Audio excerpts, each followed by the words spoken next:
ito yung part 3 natin sa ating October 2025 sa ating spiritual life and random topics in life 2025 to 2019. So dito tayo ibang environment naman, ibang lugar na naman. So yan po talaga na so yun po talaga na importante talaga is kailangan natin ng may kaalaman. We need wisdom and knowledge. Excuse me. Yun talaga sa ngayon, sa mga panahon natin ngayon, talagang matindi talaga. Hindi talaga yung ating gagawin. So, ang buhay talaga is complex. Meron ako isang libro na future cast. Kasi future is unpredictable. Pero si God Yahweh, yung salita niya is predictable. Salita sa Bible as ma-predict natin yun. Alam natin may insurance tayo. May tawag ito. May guarantee tayo. May garantisado tayo. Alam natin na maliligtas tayo. Yun ang main goal. Diba? Maano ba natin yung maangkin natin ang buong mundo kung wala ang salita ni God Yahweh sa buhay natin at gumawa ng masama at hindi karapat dapat, wala nang silbi yung pera natin. Yun ang parang ma-imagine natin ba na do the right thing, diba?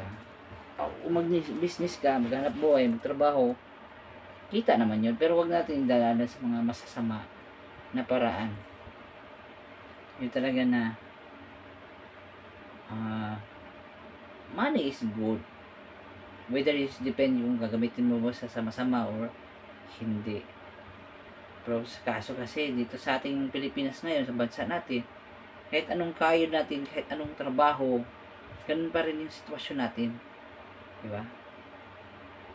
Yun na kasi doon tayo matitest sa disiplina na paano tayo namumuhay sa salita ni God Yahweh, paano natin ginagawa yung salita, paano natin pinapractice. Kasi yung mga tao ngayon busy na cellphone, school doon, di ba? Endless na, walang katapusan ng pagsa-search natin para mahanap lang natin yung solusyon. Pero alam natin na we are in a city, maraming kuryente, diba? Cellphone tower, mga cellphone, mga 5G, di ba? Dami. Yun talaga na stress talaga. At pinakamataas na radiation yung araw din. Iba, biro mo isabay-sabayhan. Yung araw at hanggang gabi. Biro mo yung radiation minsan masama yung kinakain natin. Yung pera mo magkasakit ka, kulang na sa gamutan yun. Di ba? Wala tayong panahon sa vitamins, minerals. Tapos yun ang na-imagine ko, na-realize ko na health is wealth. Ang walang sakit ay kayamanan, na hindi ka magkasakit. Pero dito sa city life, napakataas ang radiation, napakataas ang stress, at saka ang possibility na magkakasakit, napakataas. Tapos maraming distraction, di ba? Alak, sigarilyo, cigarettes, alcohol drinks, drugs, chicks, mga babae, bayarang babae, di ba? Hindi tayo na ganun. At saka tato, mga gangster, pagnanakaw doon, pangluloko, it seems parang normal sa kanila, di ba? Madami tayo Hindi ako gagaya sa kanila, hindi rin ako nagsabay-sabay sa mga uso. Ang importante ni John is walang umuuso sa Bible. Yun talagang dahilan na kunti lang talagang maliligtas. Sa 8 billion na tao, siguro 144,000, siguro mga 0.004% lang ang maliligtas. Sa 100 million, siguro isa lang. Biro mo, sa bilyon-bilyon na tao. Which is true. Kung titignan natin sa New Testament, tama naman yung nangyayari. Coincidence naman. At kung titignan mo sa Old Testament, is yun lang ginagamit din ng tao. Ang problema rin sa mga Christian, sa iba, wala na yung Old Testament. Nandito na tayo sa New Testament, pagmamahal, di ba? Yan ang natataka ako na hindi, choosy ako, di ba? Choosy tayo. Kung bawal magnakaw, nasa Old Testament yun. Bakit ginagawa natin yung New Testament lang, di ba? Pagmamahal lang naman, di ba? So, nandun ang respeto. Kasi mga tao ngayon, yun din talaga na ako, maiwas ako sa ito sakit sa ulo na tao. Di ba? Ang daming stress, daming nakaka-stress. Ang number one reason, pera, money. Oh. Masama talaga ba ang pera? Hindi naman siguro. Kasi may mga isip tayo na parang masaya, parang okay sa atin, pero sa mata ni God Yahweh, hindi pala okay. Sa po itong mga bisyo, di ba? Sinabi ko sa iyo, mag-chicks doon, maasawa ng unbeliever, hindi nagbabasa ng Bible, tapos doon, cellphone, chat, basta maganda lang. Hindi yung maganda, guys. Importante dito is, walang busy nagbabasa sa Bible. Sabi pa sa Psalms 1, happy is the man has not walked in the counsel of the wicked. Diba? Anong wicked? Diba? Wala tayong dictionary. Hindi natin alam ng wicked. Nagbasa-basa lang ako. May Bible lang. Kain lang ako doon sa bahay. Sa pagalitan ni nanay. Doon na ako ng TV. Cellphone doon. Ano kaya yung iba, diba? Parang curious lang sila ba? Parang explorer lang. Pero ano kaya nasa Bible mo? Tama kaya itong gagawin natin o hindi? Minsan, hindi nagko-question ng tao. Basta gaya ng gaya ka lang, di ba? Talagang hindi talaga siya maganda. Lalo na yung fornication na sex daw walang pagkasal. Ako, hindi pala pwede yun. Sorry sa matamaan ha. Pero pag alam na natin yung Bible at katotohanan, hindi na natin dapat gagawin yun. Kasi, alam mo na complicated na kayong buhay. Diba? Life is complicated na. Kasi because we are nakagawa tayo ng masasama, hindi naman sinasabi kung perfect tayo na tao. Excuse me. Ang pinupunto ko lang is magbago tayo, diba? Kung hindi man tayo perfect na tao, dati lang dito is nagbago tayo, sinunod natin ang love natin at gusto natin sundin si God Yahweh, yung kautusan niya at salita, at gagayahin natin niya. Hindi natin na ginagaya yung lahat ng sa Bible. Pinipili natin. Diba? May mga good at bad na nangyayari sa Bible. Yung pagsimba ng mga rebulto, pagpatay doon ng tao, hindi yung gagayahin. Bad yun. Importante dito is to do the good things. Piliin yung mga tamang bagay, the righteous things. Diba? Kasi mga tao kasi minsan, ayun na, nandun ng prostitution sa Bible yung mga mag-ano ng babae gagayahin ko yun, hindi. Gagamitin natin ng logic, gagamitin natin kaisipan. Kasi minsan, hindi lahat ng sinasabi ng tao totoo. Diba? Marami sa Bible na na many false prophets na Yung talaga na ako,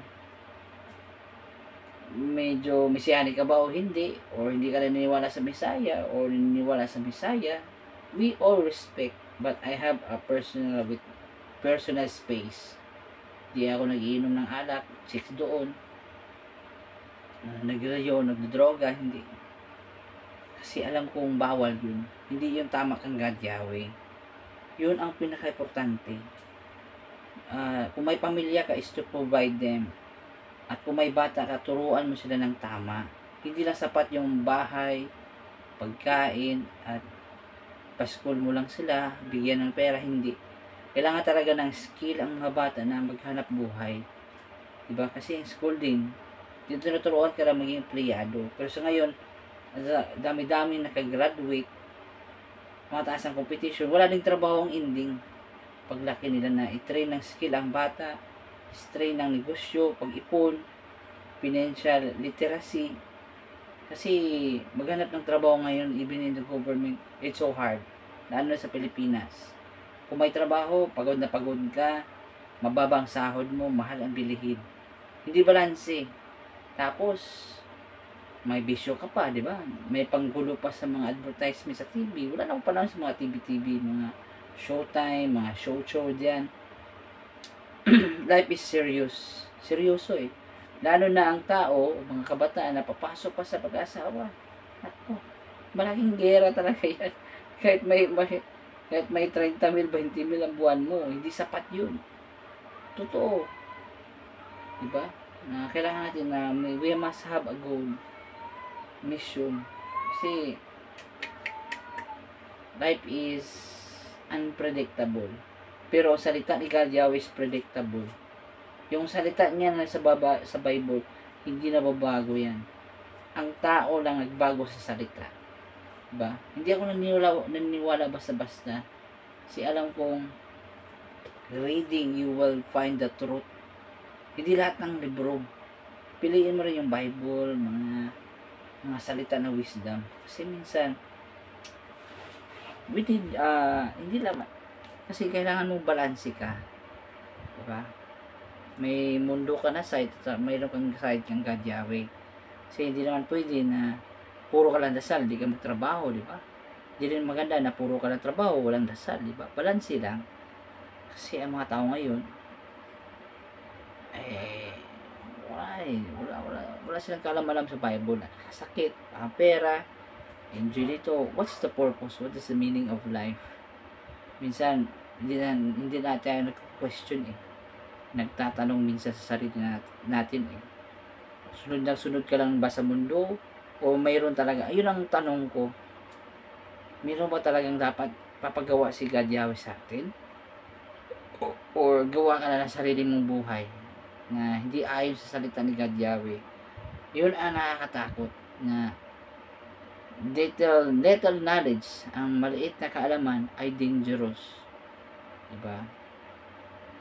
Mahirap na wala tayong alam at ginagawa natin yung mga bagay hindi natin alam. Kasi baka yun ang magpapawala sa chance na masulat sa Book of Life. Ang tatanong ni God Yahweh natin, ano ang ginawa mo nung buhay ka pa?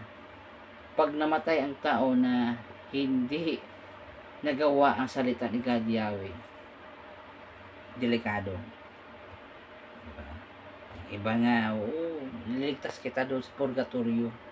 Walang, ang kaligtasan is kanya-kanya. Yun talaga ng possibility, napakaliit ang maligtas. Super little percent lang. Sa percentage, sa billion-billion, napakaliit lang. Negative 0.0004% lang. Ganun kaliit. Sa billion na tao, up to 10 to 12 billion person, 144,000 lang guys. Ganun kahirap. Yung mga chosen people lang, siguro less 1 million lang siguro na tao, biro mo. Kasi yung panahon na yun, linilisin ng tao eh. So, yun talaga na meron tayong mission at goal. Yung goal natin is hindi lang kumita ng pera, mag-enjoy, kumain lang, magalagala sa mundo. Hindi. Ang goal natin is gawin natin ang salita ni God Yahweh na naayon sa Bible. At hindi gumawa ng kasamaan at kasalanan. At sundin yung salita niya. Yun ang goal natin. Pag hindi natin nagawa yun, yung yaman natin, yung pera, hindi natin may enjoy yan after life. Pag namatay ang tao, iiwan lang lahat yung yaman. Pero yung nananatili sa atin, yung buhay natin na pagsunod ni God Yahweh, itong ginawa natin, at pagtawag sa pangalan, yun ang way na maligtas tayo. So, like, subscribe, comment, share, love you, peace, love you all. Maraming salamat po sa pagpanood. Maraming salamat, thank you po. Love you all, thank you po.